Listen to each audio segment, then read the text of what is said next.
Jonesy and Amanda. Jam Nation. What about on Dancing with the Stars when I was on that show? Speaking You went to of judging. town on me back then. For someone who listens to music all day, you've got no timing, no rhythm. Like how do you not do...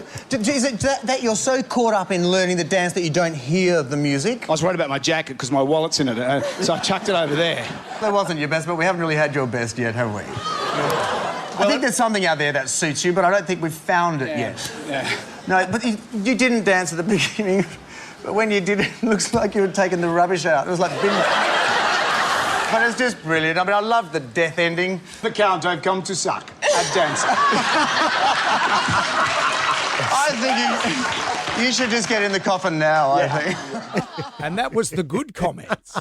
I'm glad you can laugh at yourself. That was the good comments. You'd have to laugh at yourself because you could be missing the joke of the century. If you didn't. How did you feel about listening to that back? It's, you know, it's a little triggering. I don't know what happened wondered. to me in that stage when I was on the Dancing with the Stars show. No one does. You know how I ended up on the show, though? No, money. There was a bit of money, but it was at the time I got a call from Channel 10 to be the host of The Bachelor. Right. And at the same time, Channel 7 rang and they said, we want you on Dancing with the Stars. And I said to my agent, I said, what do I do? And she said, well, just say yes to both of them, but you're not dancing. The Bachelor, that's your future. Yeah. That's a gig for life. It's Yeah, like of working course. at the post office. And I went, radio. And so I said, what do I say to Channel 7? They said, just go along with it, but you will not be dancing. Right. I went, okay. And then the Bachelor pulled out, did And they? then I'm on holidays. I get a call from my agent. They said, what size shoe are you? And that's how I ended up on Dancing So what with happened to Stars. the Bachelor? I didn't know. They went with, I should get Andy G. He was my suggestion. Oh, when where they is he approached- now? Where is he? Where is he now? But that no, would but I have been remember sweet. on That's only just wrapped up now. That's the sweetest gig in the world. You could have done that. And It was such an easy job. All you had to do was stand there and say, if you're the girl, you just say, okay, Kathy, unfortunately, your Bachelor time has finished. Right. Take your rose and bugger off. Actually, no, they don't get a rose, do they? No, they don't. See ya. Whatever. Yeah. And that was it. But What I a remember- sweet I- gig. Easy. Yeah, but I Easiest remember you gig on in the Dancing. You packed a punch. You left your mark on the dance floor. Well, I didn't expect to last as long as I did. No one did, actually. I remember you turned up on a motorbike at one point. Yep. And then, unfortunately, you got off the bike and Started dancing.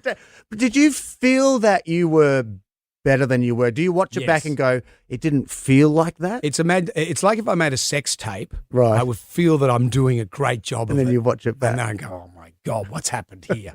I'm like that with snow skiing. I get on the slopes and I feel like I am fanging it down that hill. And Yep. then someone will video me and I look like I was sitting on a stool and someone took the stool away. And I'm like Mr. Magoo coming down the slope. Like, it's funny the way you perceive yourself and Yes. then the reality is different, isn't it? That's life. That's life. It's like that on all those shows. You look at the people on Idol and stuff Yep. and they do those auditions and think, who said yes? Who said you should go on that show? They love you. That person loves you. What about, so Dancing with the Stars this time around, you're not on it, and I miss not you on being on it. And then I was reading a story online the other day, Craig Revel Howard, he's the bad. Hallwood, yeah. Hallwood, he's the baddie, Yeah. Yeah, and they're saying that he's going to get the boot. and you're going to come in. Yeah, it's all over my They're gonna- socials. They're going to chop her We're and making McKenney. way for Todd McKenney to return, they're Is saying. that happening? Well, no one's asked me about it. I don't Right. even know if I'm available. But so Would you I do it? would I? Oh, look, we've all got a price. Okay. Haven't So we? we're doing a negotiation. here. We are. We're doing it live. You'll now. end up hosting The Bachelor. I will. Yeah, I don't know. I've loved the show for 20 years. Yeah. It was just my work schedule that got in the way this time. And it's a great show. Like it's stood the test of time. It's Yep. People are behind it. I don't know, but no one's. The weird thing is, no one's asked me. I'm just reading about myself and all these things. Going, Craig's out. But you put a lot into it when you're judging, don't you? You do. It's a lot more than you think. Most of it is off the cuff because we can't really prep. We don't see you dancing until everybody sees you dancing. But we can. I always have a cheat sheet in case I'm dry or in case somebody's middle of the road. So I do a lot of work on what they're dancing to, what their background is, and I have a lot of generic kind of sentences or spiels next to me in case they were middle of the road and it's just a bit dry. So you've got a good pile and a bad pile. Yes. But I had no material when people were good. That's why you were gold for me.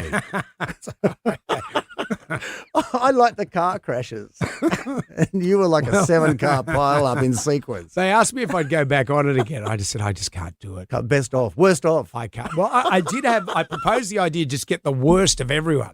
The duds. It'd be you, Darren Hinch, and Samantha Armitage, Pauline Hanson, Molly Meldrum. Well, Pauline was the very first dancer on the very first show in 2004, and she did a cha-cha. And she finished the cha-cha, and she walked over to Daryl, and she said, "Oh, my God, I'm so glad that's over." And Daryl went, "Well, let's hear from Todd." And I said, "You're glad." Like, that was my first thing I ever said on the show. And then that set that character of mine up. And I didn't know I was going to say that. I didn't know I was going to be the baddie. I thought I was going to be nurturing and lovely. I thought I was going to be the Marsha Hines of the judging panel. But no. No. You became the Todd McKenney. Yeah, and then for 20 years I've had to unwind that. Okay. That's why I'm here today.